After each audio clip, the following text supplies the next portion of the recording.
Hey everybody, Nico here. Just want to let you know that unfortunately we ended up having some audio issues with this session's episodes, and as a result of this, for the next 5 episodes we will not be having any game audio for Danganronpa.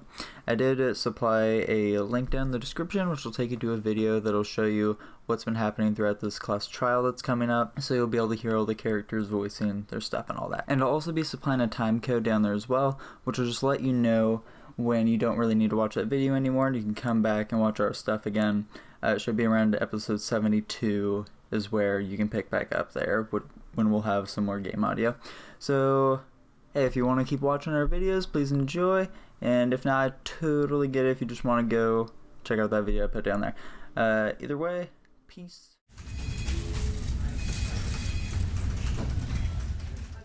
Now, Hunter, as you can see, this woman does not have anything covering her up.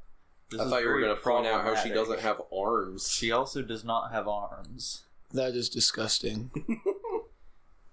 Yeah, welcome everybody. Wait a second, what was this person on the left drawing? That's not even close to what he was looking at. It's an artist's interpretation. He likes men. That person flipped the head. Yeah, they did. On the right side. These people are terrible artists. Alright, where do we need to go now, Nico? Shoot, where did we need to go? Did we need to go back in here? Is this what we were doing? Dude, I don't remember. Maybe. Okay, yes. Just to catch you up on what happened, Hunter, Hifumi and Taka are now dead. They were hit on the head with a hammer. And, Yasuhiro, the shaggy dude, he's getting framed for it because we found him stuffed in a locker inside a robot costume. Okay, yeah, I think sense. he understands. Yeah. Okay, gotcha. No, yeah. Hifumi and Taka. For a moment, Kyoko seemed to go rigid. But only for a moment. Well then, let's get started. She crouched down next to Taka without hesitation began poking and prodding the bodies. The Monokuma file was right. They were killed using similar weapons. Her movements were so smooth. She was so calm. Seeing how comfortable she was actually made me feel a little more comfortable. Nice. Let's poke Hifumi. He's got big belly. Let's slap him on the belly and watch it ripple around him. Yeah. Yep. Why is he all pink? I hope he's about to say the biggest problem I have right now is Hifumi's body. Is how the killer was able to move Hifumi's massive corpse. That's right. They just keep really hitting on how fat Hifumi is. From the nurse's office where he was discovered to here, the repository. So he was murdered somewhere else, and then they didn't notice the body move from there to here? Yes. We were looking for the killer. 2 of them were watching his body. Then they went to the bathroom, and his body was gone, and then we found him here. Yeah. That makes sense. Yeah. All the way from the first floor to the 3rd. Oh, you know, I'm pretty sure we read this already. From the bottom to the top, I stopped. Yeah, they're talking about his glasses. Yeah, we saw this already. Never mind, I'm sorry. Is this all going to get glasses? cut? So I can say whatever I want? No, it's not going to cut. It's all I'm going to say the N-word. No, don't do it. Let's talk to Kyoko. Makoto, I found something. You did? You remember the wristwatch Taka always wore on his left hand? Not at all. He did? Are you so oblivious to the people around you? Do you dislike other people that much? He wears long sleeves. Can you not bag on me for this? No, that's not it. Anyway, so you said he had a watch? Take a look. It's broken. You can see the hands aren't moving, right? It most likely broke when he had the encounter with his assailant. And if you notice, the hands are frozen at just past 6 o'clock. So that would mean the watch was broken sometime just after 6?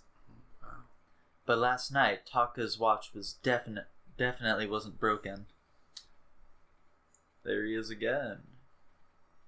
Yeah, good old Taka. We remember all this. Yeah. It's 10 o'clock. So if it worked at 10 last night, it couldn't have been broken at 6 p.m. 6 a.m. Exactly. Wow. Meaning it must have happened at 6 this morning. Nice! Wow. Didn't we already know that's kind of what time he got attacked at? I don't No. But this is confirmation. Gotcha. Exactly. And that's not all. Look at Taka's left hand. Oh my gosh, it's a hook! He appears to be gripping something. You're right, there's something white in there. Racist. Can you try and pry it out? Why can't you do it? Me?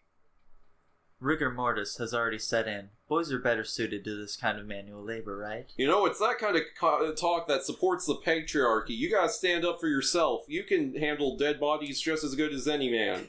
Okay. Look at us pressing gender roles. Exactly. As much as I didn't want to, I grasped Taka's cold hand. The ice-cold hand was nearly cold enough to cause my heart to stop beating. It was so cold. Wow, whoa, so icy cold. After some effort with the cold hand, I was able to free the object from his tightly clenched and very cold fist. A piece of paper? What? Was that all he had in his hand? Paper. Yeah, awfully anticlimactic. Just a little scrap of paper. Doesn't seem like much of a clue, does it? Wait, there's writing on here. I wonder about that. Kyoko then turned to Fumi's body. Let's check Ifumi's body now. Perhaps he's left us a few clues of his own. Nice! Wow. All We're right. now going to search the entire school for the piece of paper that scrap came from. Yeah. Let's check out Ifumi.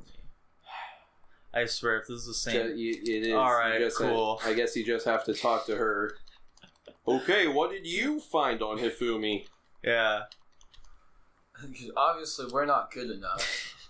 I just keep noticing those glasses are spotless. So, did you find anything? I did. More than I expected, to be honest. His pants were unzipped. Oh. Look at this. A wad of paper? Will that come from Taka? Oh my gosh, it's the origami killer. Hifumi had it hidden on him. Hidden? He'd stuffed it in his pants, so I can only assume he'd hidden it on purpose, you see. In his pants? Wait, so you... It was just his pants, not like his socks or something. I kind of figured it wasn't his socks. I don't know what that means. Anyway, let's take a look at the paper. Go ahead, Makoto, open Let's it up. just say that his body isn't the only massive thing about him. What? Gotta take it where you can get it, right? Oh boy. Here, opening this piece of paper is more suited for a man. Man, rigor mortis really set it down there too. Paper is just dead trees, so they got a lot of rigor mortis in them. When I think of how it was stuffed down his pants, it's like, it better be important, Fumi, or I'll never forgive you for this. This is like that time that kid stole my shiny Venusaur Pokemon card and shoved it down his pants in the 4th grade. A note? Oh, wait, I don't know who actually wrote this. Maybe we can use to escape. Mado Kuma cannot find out, so don't tell anyone else for now. Let's meet in the equipment room at 6 a.m. That sounds very familiar. That's it. It's the same thing Hero said. Then he was telling us the truth. Although, it's not exactly the same, is it? There he is. We saw this before. You know, it's found a whole, maybe, 11. The time is different. Hero told us that his note said to meet at 1 a.m. But the note they wrote to Ifumi asked him to meet at 6 a.m. Hold on. Just because Ifumi had the note doesn't mean it was meant for him. Huh? Part of it has been torn off, right? I think there's likely some meaning there. Maybe he ate it. There's some meaning to part of it being ripped? Could you maybe explain it a little more? Alright, come on, Makoto, you got this. Think carefully. Idiot. Why would he have been clutching that scrap of paper so tightly? I have no idea. What if it wasn't just a scrap of paper when he was holding it? What if something more important? Oh. And how would something important like that become a mere scrap of paper? That's what you need to answer, Makoto. I gotta be honest, she lost me. I don't know what she's talking about now. She's saying he had something that turned into a piece of paper? The scrap of paper that Taka was holding. Yeah, I get that. But, like, connects to she that. was phrasing it weird. And while we're at it, I should tell you one other thing. The 2 victims this time definitely had their e-handbooks on them. Oh, of course, the e-handbook.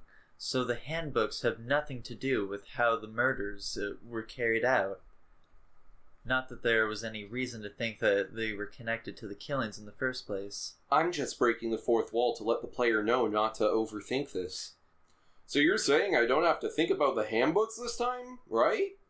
If you didn't have to think about them at all, I wouldn't have gone out of my way to mention it. Well, all I said was that they weren't used to carry out the murders. I don't understand. There may come a point, however, where a handbook may play a role. She just made everything just really What are you confusing. talking about? She's like, they don't matter unless you find out that they do matter. A handbook may play a role? I don't think I understand. But if Kyoko thinks it's important, I'd better keep it in mind. Although I think maybe she said it isn't important, and then I shouldn't keep it in mind. Ding dong bing bong. We're gonna ding dong bing bong in the next episode. Bye bye.